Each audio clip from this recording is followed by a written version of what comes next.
রাজাকাররা বারবার হেরে যায়, হেরে যাচ্ছে, হেরে যাবে। দুর্নীতি এবং ধর্মান্ধতা একুশের চেতনার পরিপন্থী। আজকে 21শে ফেব্রুয়ারি আন্তর্জাতিক মাতৃভাষা দিবস। এই দিবসটা আসলে আমাদের বাঙালি চেতনার যে উন্মোচন, সেটার মানে প্রথম বাঙালি যেটা অনুভব করে আমরা বাঙালি। আমরা পাকিস্তানি নই, আমরা ভারতীয় নই, আমরা ইন্দোনেশিয়ান নই, আমরা মালয়েশিয়ান নই, আমরা বাঙালি। আমাদের ভাষা বাংলা, আমাদের জাতি বাংলা, আমরা বাংলাদেশি। এটা প্রথম অনুভব করি আমরা 1952 সালে সেই ভাষা আন্দোলনের সময়। সেই থেকে শুরু করে ভাষা আন্দোলনের বীজ যে রোপিত হয়, তারপর থেকে শুরু হয় বাঙালি চেতনার যেই আন্দোলন, সেটা আমাদের মুক্তিযুদ্ধ 1971 সালে। এবং আসলে এই অনুভূতিটা আসলে খুবই অদ্ভুত লাগছে, কারণ আমি ঢাকা বিশ্ববিদ্যালয়ের শিক্ষার্থী, প্রথম বর্ষে আছি। সো এবার প্রথমবার আমি ঢাকা বিশ্ববিদ্যালয়ে আমাদের কেন্দ্রীয় শহীদ মিনারে আমি ফুল দিতে এসেছি। এবং মাঝখানে আমাদের জুলাই আন্দোলন গেছে, কোটা আন্দোলন গেছে, আমাদের স্বৈরাচার পতন হয়েছে, আমাদের নতুন সরকার এসছে, গণতান্ত্রিক সরকার এসছে আমাদের বাংলাদেশের জন্য। সো আশা করছি সবচেয়ে মজার অনুভূতি কি জানেন?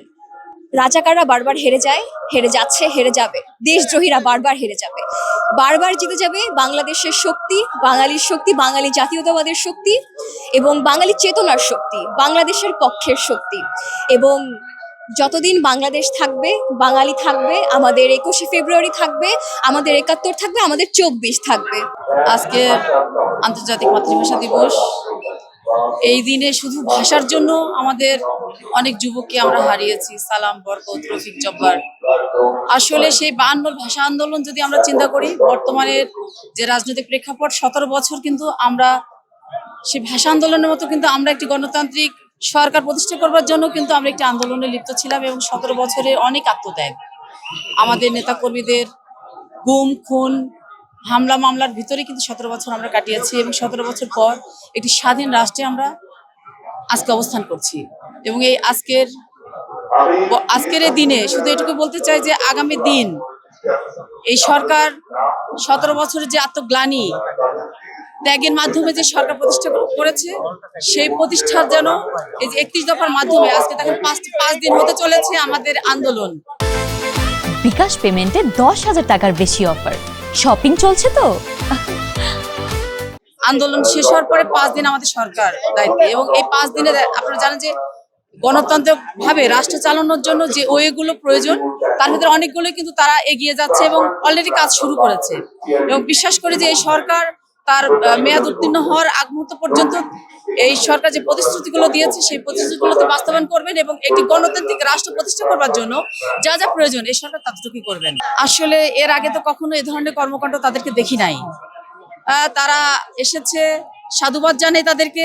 কি বলবো, তাদের ভেতরে যে দেশপ্রেম উদিত হয়েছে নতুন করে। আমি চাইবো যে দেশপ্রেমটা যেন অক্ষুণ্ণ থাকে এবং অনন্তকাল যেন চলতে থাকে, কারণ আমরা সকলে মিলেমিশে একসাথে কাজ করতে চাই।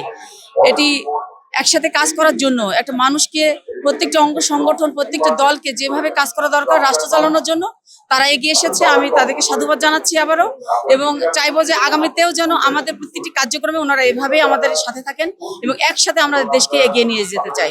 একুশের চেতনা অবশ্যই শুধুমাত্র ভাষা আন্দোলন ছিল না, সেটা অবশ্যই জানি।